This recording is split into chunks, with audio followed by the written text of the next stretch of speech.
Nasib para calon jemaah haji Indonesia yang memilih jalur haji Furoda, kita telah terhubung bersama dengan sejumlah narasumber, diantaranya Bapak Syam Resviadi selaku Ketua Umum Serikat Penyelenggara Umroh dan Haji Indonesia atau SAPUHI, sekaligus juga Direktur Utama Patuna Travel. Kemudian ada Bapak Mustoli Siraj yang merupakan Ketua Komnas Haji dan Umroh. Selamat sore, Assalamualaikum Bapak-Bapak. Waalaikumsalam warahmatullahi wabarakatuh. Baik, dan sebelumnya pemirsa kami informasikan bahwa kami juga telah berusaha untuk menghubungi perwakilan dari Kementerian Agama, namun sayang sekali sampai dialog ini dilakukan belum ada yang bersedia atau memberikan waktunya untuk berdialog. Namun kita akan langsung membahasnya bersama dengan narasumber yang sudah bergabung. Saya mau ke Pak Syam terlebih dahulu sebagai perwakilan dari Syarikat. Bagaimana tanggapan Syarikat dengan adanya informasi yang mungkin bisa kita katakan ya, ini termasuk yang cukup mengagetkan karena pada tahun ini tidak ada visa haji Furoda yang dikeluarkan oleh Arab Saudi. Seperti apa? Ya, kita sebagai pemain haji khusus maupun haji mujamalah dalam Undang-Undang Nomor 8 2019 tidak boleh bersikap kalau ini adalah hal yang aneh. Memang Furoda dan mujamalah dari setiap tahun, baik sebelum dan sesudah pandemi ini menjadi misteri. Aturan mainnya dan berapa jumlahnya baru kita ketahui nanti setelah akhir-akhir menjelang penutupan atau di awal bulan Zulhijjah seperti saat ini. Hingga tahun ini adalah akibat dari ingin pemerintah Arab Saudi itu mengetahui persisnya berapa jumlah yang memang pergi haji atau bertasreh haji secara murni tanpa diganggu oleh mereka yang tidak punya tasreh, atau yang memang biasanya multiple visa atau tenaga kerja yang memang tidak memberi tasreh, mereka ikut-ikutan berhaji, akhirnya jadi membuat suasana para jemaah itu tidak nyaman karena tidak sesuai dengan jumlah yang dikeluarkan visanya, tetapi pelaksananya begitu banyak. Nah, sehingga ini akan jadi uji coba di tahun ini, di mana dibatasi, tetap ada visa Furoda dan mujamalah dari Raja Salman, namun memang dibatasi. Seperti kita ketahui, sepertinya mereka membatasi setiap negara itu hanya dikeluarkan sebanyak 1.300 untuk 100 negara di seluruh dunia masing-masing. Demikian, Mbak. Baik. Nah, kalau kemudian dari Komnas Haji dan Umroh seperti apa nih Pak Mustoli menanggapinya? Kalau tadi Pak Syam saya garis bawahi untuk tidak adanya visa haji Furoda ini memang kita tidak boleh bersikap aneh karena Furoda merupakan suatu hal yang menjadi kewenangan prerogatif dari Arab Saudi. Tetapi mungkin Komnas Haji dan Umroh memiliki pandangan tersendiri terkait dengan hal ini. Silakan. Ya, saya kira memang terkait dengan peristiwa hari ini sebetulnya tidak begitu mengejutkan karena sebelum-sebelumnya juga pernah hampir mirip seperti ini tahun 2022 begitu. Nah, bagi saya ini adalah momentum bagaimana kemudian tata kelola penyelenggaraan ibadah haji Furoda itu perbaiki begitu ya. Karena kalau kita misalnya meskipun tadi disampaikan oleh Pak Syam bahwa memang visa daripada Furoda ini katakanlah spekulatif begitu ya, tidak seperti halnya dengan visa yang resmi begitu yang diberikan oleh pemerintah Arab Saudi kepada pemerintah kita begitu. Di sana kan kalau di sana rumusnya jelas 92% haji reguler, 8% adalah haji khusus. Nah, tapi bagi saya karena ini menyangkut perlindungan jamaah dan juga perlindungan bagi travel juga, maka saya kira perlu diatur seperti halnya dengan haji khusus misalnya ada SPM, standar pelayanan minimal. Memang betul, Furoda itu kan sudah diafirmasi dalam Undang-Undang 2019. Kita lihat di pasal 17, 18, 19, 20, dan kemudian PIHK seperti Pak Syam ini kan wajib melaporkan dan itu diatur di pasal 82 begitu ya. Nah, ada beberapa saya kira yang penting untuk diatur adalah menyangkut soal harga misal, kemudian standar layanan, kemudian bagaimana kalau terjadi situasi seperti ini gitu. Sejauh mana haknya jamaah dan bagaimana tanggung jawab daripada travel itu sendiri. Karena kalau ini dibiarkan begitu ya dengan regulasi yang sangat longgar, ini sebetulnya kalau misalnya jajarannya Pak Syam dan kawan-kawan PIHK yang punya izin, saya berkeyakinan bahwa beliau-beliau ini pasti punya komitmen bertanggung jawab kan begitu ya.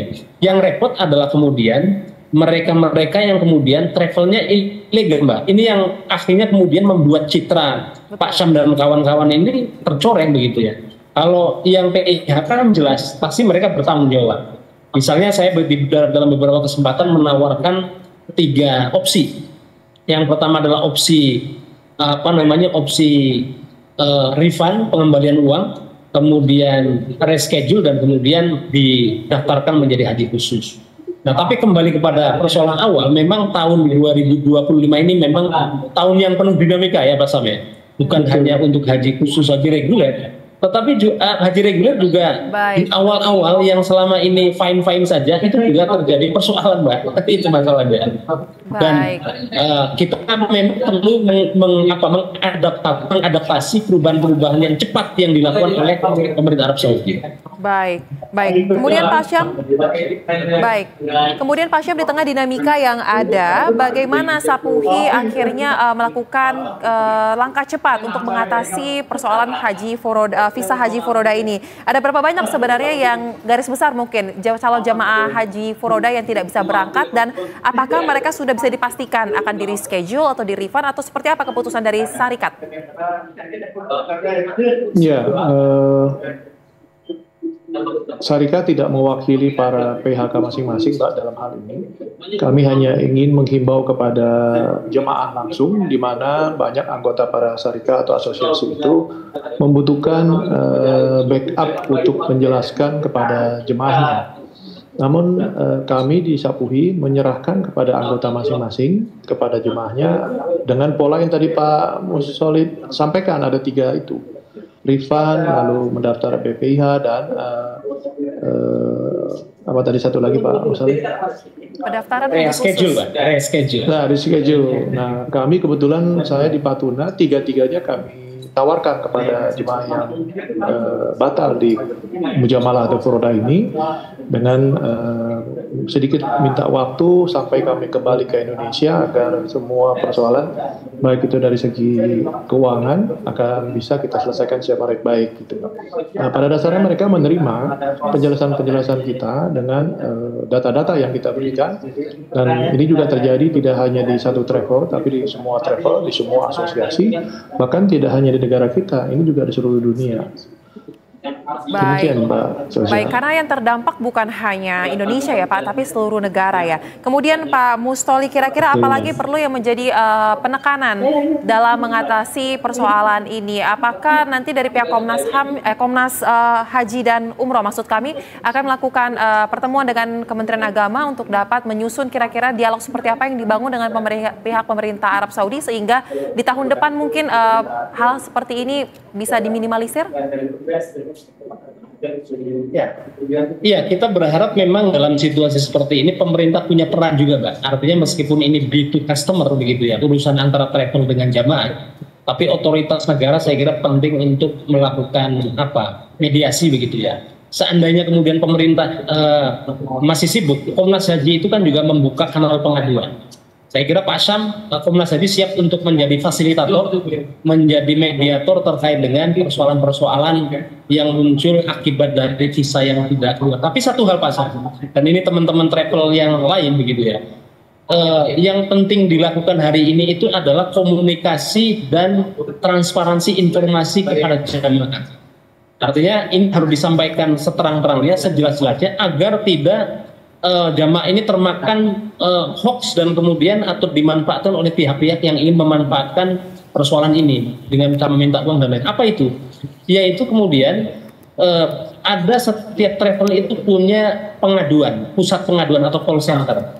Karena di beberapa teman-teman travel ini ada juga yang susah dihubungi ketika kemudian jamaahnya tidak berangkat. Nah, ini bisa berakibat menimbulkan persoalan-persoalan baru, jamaah makin kecewa dan makin jengkel, dan nanti bisa timbul persoalan-persoalan yang saya kira bisa menggugat dan lain-lain. Nah, oleh karena itu saya kira penting untuk teman-teman travel untuk kemudian membuka kanal pengaduan dan menjelaskan, dan kemudian jangan sulit dihubungi. Karena ada beberapa travel pasam yang kemudian bagian staff-staffnya itu belakangan ini agak sulit dihubungi. Padahal jamaah, saya kira namanya jamaah haji itu punya karakteristik yang ikhlas, yang menganggap bahwa kalau memang dipanggil oleh yang maha kuasa, maka memang ya belum saatnya beribadah begitu. Nah, ini saya kira bisa mitigasi dengan syarat tadi, dijelaskan secara panjang lebar dan baik-baik, dan kemudian ketika dikontak dihubungi oleh jamaah yang gagal berangkat itu mudah begitu ya. Baik. Berikutnya adalah menyangkut soal peran pemerintah ke depan. Ini penting bagaimana pemerintah juga selain visa haji reguler, haji khusus yang sudah diberikan, ke depan penting untuk kemudian menanyakan di awal-awal atau di musim-musim awal haji ini berjalan terkait dengan kejelasan visa furoda. Meskipun penyelenggaranya tetap ada di Pak Sam dan kawan-kawan di PIHK, tapi saya kira sebagai pemerintah yang kemudian menjadi menaungi masyarakatnya, saya kira penting untuk mengedukasi dan kemudian melakukan diplomasi dengan Arab Saudi sedini mungkin, gitu Pak. Baik, kita harapkan memang komunikasi dapat terbuka ya, agar apa yang sebenarnya terjadi tersampaikan kepada calon jemaah haji yang batal berangkat, tetapi juga perbaikan diharapkan terjadi juga dalam teknis keberangkatan nanti. Terima kasih Ketua Komnas Haji dan Umroh Bapak Mustoli Siraj dan Ketua Umum Sapunggi Bapak Syamres Fiedi sekaligus Dirut Patuna Travel telah bergabung bersama kami di Berita Satu Sore. Salam sehat. Terima kasih Mbak Soda. Terima kasih. Pak Mustoli, sampai ketemu lagi Mas.